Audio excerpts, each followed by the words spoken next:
Students, आज हम कक्षा 9 का प्रश्नावली 2.5 का 5वां सवाल हल करेंगे। तीसरा सवाल। तो इसमें मैंने इससे पहले आपको सर्वसमीकाएँ बताई थी कि सर्वसमीकाओं का प्रयोग करके कैसे आप जो इसके क्वेश्चन हैं उनको हल कर सकते हैं। तो यहाँ पर क्या करना है, गुणनखंड करना है हमको इस व्यंजक का, ठीक है। और हम इसमें भी क्या करेंगे, सर्वसमीकाओं का प्रयोग करेंगे। तो यहाँ पर जो पहला वाला हम जो है क्वेश्चन लेंगे, इसका हल हम करते हैं। यहाँ पर पहले वाले क्वेश्चन का इसका हल निकाल रहे हैं। तो इसके लिए हम सबसे पहले इस क्वेश्चन को यहाँ लिख लेते हैं। 9x² plus 6xy plus y²। फिर उसके बाद हम क्या करेंगे कि इसको, ये जो पूरी व्यंजक है इसको हम देखेंगे कि यहाँ पर x² भी है, y² भी है और xy भी है। अब यहाँ पर है एक सर्वसमीका बनती है यहाँ पर, ठीक है, एक सर्वसमीका बनती है। तो यहाँ पर हम देखेंगे कौन सी सर्वसमीका। अब आपके थोड़े माइंड में आ रहा होगा कि जो प्लस वाली सर्वसमीका कहाँ पर है। इस तरीके का आपने पद देखा होगा, x + y², ठीक है, 2xy। ये जो है इतना बराबर कितना होता है, x + y² जब होता है, ठीक है। यानी x + y² बराबर क्या होता है, जब इसको खोलते हैं तो x², फिर y², फिर ये जो 2 है 2xy, ठीक है। याद करने का तरीका ये है कि इसको अगर हम खोलते हैं तो ये आता है। तो इसी तरीके से यहाँ पर आप देखेंगे सेम इसी रूप में हमने इसको लिखना है, क्योंकि ये बीच वाला जो ये वाला पद है बीच में आएगा, ठीक है।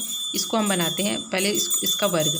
अब x का तो वर्ग है, अब ये 9 है, 9 क्या होगा, 3 का वर्ग होगा जब, तब 9 आएगा, ठीक है। इस तरीके से फिर इसको छोड़ देते हैं बीच वाला, ये जो है y², इसको हम इस तरीके से ब्रैकेट में लिख देते हैं सर्वसमीका बनाने के लिए। अब यहाँ पर सर्वसमीका में 2 है, ठीक है, तो 2 लिख देंगे आप, 2 लिखेंगे। फिर पहला पद और दूसरा पद का गुणा हो जाएगा। तो पहला पद क्या है, 3x है, और दूसरा पद क्या है, y।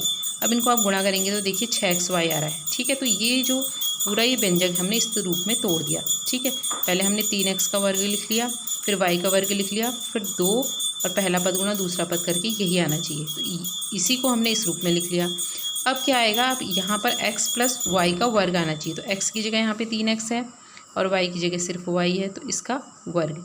तो इसके गुणनखंड हो गए ये, 2 बार लिख देंगे हम इसको, क्योंकि इसका मतलब यही है कि ये 2 बार लिखा हुआ है, ठीक है। ये 3x + y, 3x + y, एक जैसे गुणनखंड आ गए ये और ये, क्योंकि ये 2 बार इसका हमने ये गुणनखंड इस तरीके से लिख लेना है। अब यहाँ पे देखिए, आपने एक बार और समझा देती हूँ कि 9x का वर्ग है, तो 9x के वर्ग को हम कैसे लिख सकते हैं। इसको हम लिख सकते हैं, 9 को क्या लिख सकते हैं, 3 × 9, x × x, इस तरीके से ना। तो x भी 2 बार है और 3 भी 2 बार है, तो इसलिए 3x का इसको वर्ग लिख सकते हैं। इस तरीके से सवाल हम सॉल्व करेंगे। अब जो दूसरा सवाल, अगर हमने इसका हल निकालना है दूसरे वाले सवाल का, ठीक है, इसका हल निकालेंगे। तो इसके लिए भी क्या करेंगे, सवाल को पहले लिख लीजिए, आप इस तरीके से लिख लीजिए इसको, ठीक है। अब यहाँ पर है माइनस आया बीच में, तो माइनस आया तो यहाँ पर माइनस वाली सर्वसमीका यूज़ होगी। तो सर्वसमीका यहाँ पर कौन सी लगेगी, माइनस वाली, क्योंकि इसमें भी क्या एक ही पदों में है ये, तो यहाँ पे हमें माइनस वाली सर्वसमीका लगानी पड़ेगी, ठीक है। तो अगर हम माइनस वाली लेते हैं तो वहाँ पर क्या आती है, x - y², ठीक है, बराबर क्या आएगी, x², ठीक है, y² -2xy। ये वाली सर्वसमीका हमें याद रखनी पड़ेगी यहाँ पे, ठीक है। अब इसको हम पहले क्या करेंगे कि हमें पता है कि 1 का वर्ग भी कर सकते हैं और इसका भी वर्ग कर सकते हैं। इसका वर्ग कैसे करेंगे, 4y का वर्ग है, तो 2y गुणा 2y हम लिख सकते हैं, ठीक है। इसको लिख सकते हैं इस तरीके से। तो हमने क्या करना है, इसको 2y का वर्ग कर दिया, फिर 1 का वर्ग कर दिया, फिर यहाँ पे -2 पहला पद गुणा दूसरा पद लिख लिया। फिर उसके बाद हमने क्या करना है, इसको इस तरीके से लिख लेना है, ये तरीके से 2y, ठीक है। अब यहाँ पे माइनस आ जाएगा 1 का वर्ग, क्यों, क्योंकि इस तरीके का है, इस तरीके के रूप का है, तो ये, तो यानी इसके गुणनखंड के आगे 2y - 1 और फिर 2y - 1, ये इस तरीके से इसके गुणनखंड आ गए, ठीक है। तो इस तरीके से हम इन सवालों को सॉल्व करेंगे। अब इनको और इनको गुणा करेंगे तो फिर हमें यही प्राप्त होगा, ठीक है।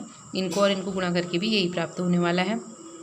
ऐसे ही इनको और इनको गुणा करके भी हमें यही प्राप्त होगा, जो ये वाला समीकरण है, ठीक है। तो यहाँ पे माइनस था तो माइनस वाला लगा दिया, और यहाँ पे प्लस था तो प्लस वाला लगा लिया। अब आप सोचेंगे यहाँ प्लस है तो यहाँ माइनस क्यों ले लिया। इसलिए ले लिया है क्योंकि जब हम इसको गुणा करेंगे तो -1 और -1 जब गुणा होकर आएगा तो वो क्या हो जाएगा, प्लस हो जाएगा, ठीक है। तो ये तो हमारी सर्वसमीका से हमें भी देता है कि ऐसा ही होगा। तो इस तरीके से इन सवालों को हम करते हैं, इनके गुणनखंड करते हैं।